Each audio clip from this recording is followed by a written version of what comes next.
Well, welcome back.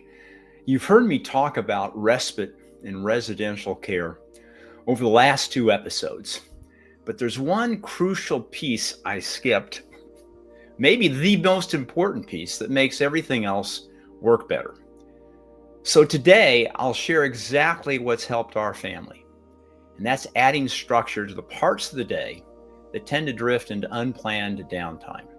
I'll show the simple tools we use, how we set them up, and how we give Michael, even though he's mostly nonverbal, real choices that build independence and reduce stress for him, his colleagues, and for us too. Make breakfast. Breakfast with cereal and eggs. Wash your hands. Get mixture. Set the table.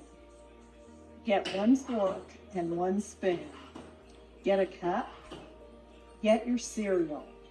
Get a bowl. Or cereal in bowl. You get the idea. A little chill time can be great, especially before bed. But big pockets of unstructured time after school, on weekends, during holidays, they often turn into boredom. And for our son, maybe if you're a kiddo too, boredom is not where you want them to go, because that can morph into agitation, that can morph into aggression, hair pulling, and even property destruction, throwing that iPad across the room. So the antidote isn't more control, it's clear visual structure plus meaningful choice, something predictable to do now and something to look forward to do next. So we use Picto-Selector to build visual schedules and step-by-step routines. It was developed by Martin van der Koel, who's a really cool dad out of the Netherlands who's got an autistic son. And he created this thing really out of love and out of necessity, which of course is the same driving force that all of us as parents have for our kiddos, right? It's free for Windows and it comes with a huge symbol library, like I think 34,000 symbols. Michael can sit down with his colleagues, see the rest of his day or see the rest of his afternoon or see the couple hours of free time at a glance and know what's coming next. His mom has also connected, and this is really cool, certain activities she's got a set of Google Slides for. And so these are sequences that Michael can see and he can also listen to, and he can swipe each step to see what's actually going on. And that helps him and helps train new colleagues on how to deliver each prompt consistently. Now, when a colleague is with Michael and the plan does get fuzzy and there's too much, unstructured time, we just don't want, as I mentioned, to default to this aimless hangout time, which results in boredom. So we'll pull up the visual schedule and we'll pick something interactive. Maybe it's making the bed, or it's shooting hoops together, or starting a load of laundry, or even taking a walk to the park. Now, these just aren't fillers, they're life skill repetitions, or recreational activities that build confidence and end with hopefully a little burst of accomplishment, right? Puts a smile on his face and the colleague's face too. And often the order doesn't always have to be rigid. After a harder task, we might go back to the visual schedule and let Michael pick from several options where it doesn't make any difference what order they're in. And then letting him choose, what's next gives him the dignity, it empowers him, and it boosts buy-in for him for those tougher moments that are maybe going to come, later on.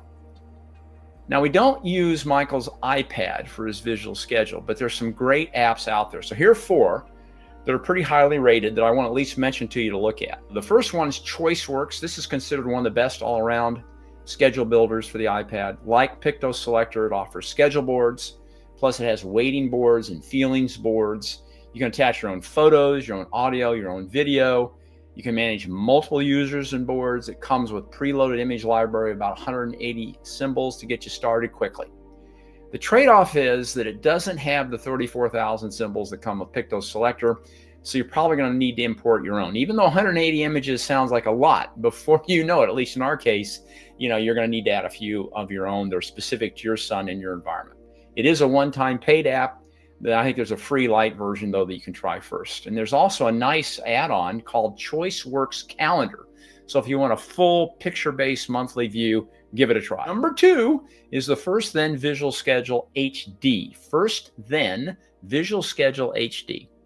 Now, this is the most flexible tool perhaps for the power user. It's got lots of stuff built into it, right? You can build first then boards, you can create multi-step visual schedules, task analyses, social stories, choice boards, and even video models. It includes timers per step, timers per schedule, and it lets you import images from multiple sources. It's also particularly great for step-by-step activities of daily living. Now, the interface maybe is going to feel a little bit older for you, and it is a paid app, but it's still supported. It's still actively available on the App Store, and it is iPad compatible. Number 3 is Visual Schedule Planner by Good Karma Apps. I love Good Karma. I mean, it's got to be a great app, right? If it comes from a company called Good Karma. This offers a calendar-style approach with daily, weekly, and monthly views. It does include some custom images and sounds. It, of course, has timers, checklists, reminders, and notes, so it's pretty darn comprehensive for planning that entire day. The user interface is a bit dated, and make sure it meets your iPad iOS version and gives you the features you need before purchasing. And number 4 is Lil Planner, L-I-L Planner, Visual Schedule. Now, this is the most modern of the 4. It has a user-friendly option designed specifically for ADHD and autism. It offers quick visual routines with big, clear icons, which I definitely need as my eyes continue to get worse and worse, and easy voice free setup. It's free with in-app purchases, and it has high App Store ratings, making it, great, hopefully for quick wins for you guys. And it has simple routine boards. Now, the trade-off is the lighter Pro features in the symbol library isn't quite as comprehensive as some of the other tools, so you're definitely going to probably want to rely more on your own photos. Now, beyond visual scheduling, we have found that having Michael's colleague guide him through choices using TouchChat on his iPad. So we have an iPad, and we use TouchChat on his iPad, whereas we use Picto-Selector on his Windows machine. But TouchChat is pretty darn cool. It creates another layer of structured, engaging interaction. Both Michael and his support worker feel involved in selecting activities, which increases buy-in and engagement. Yes. Hey, Michael. I'm pretty good. How are you? Log in. It's good. Oh, nice. Hey, let's talk about, maybe you could ask. What are you doing today? Oh, hey, I'm going to hang out with you. And then I'm going to go to the barn. What are you doing? Okay, so first thing you gotta do is Hold on, think. So, What are you doing today? Walking outside. Yeah, we probably will go outside.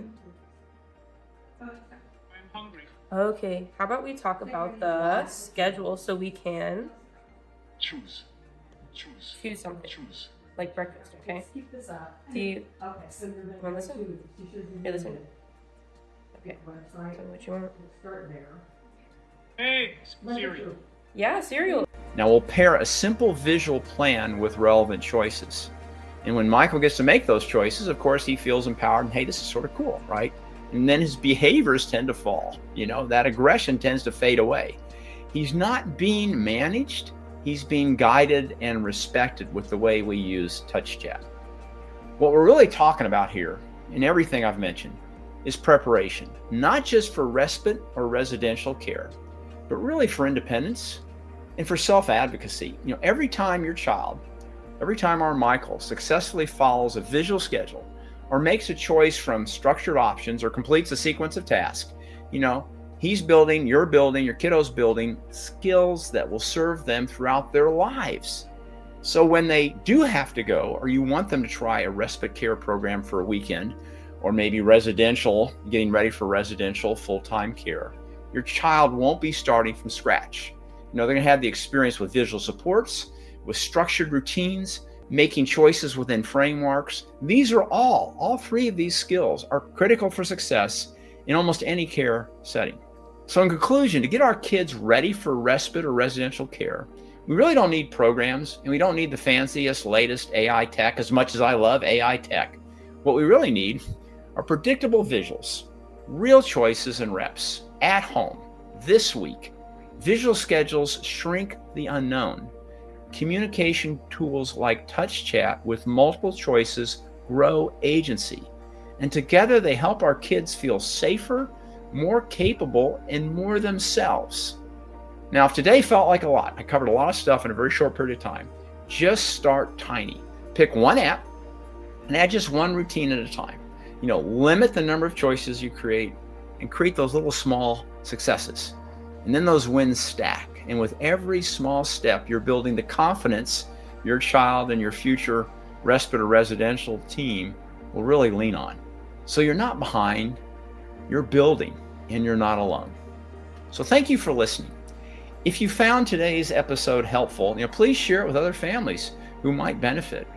And if you have any questions or you just want to comment on this, please email me. My email is mike@autismlabs.com.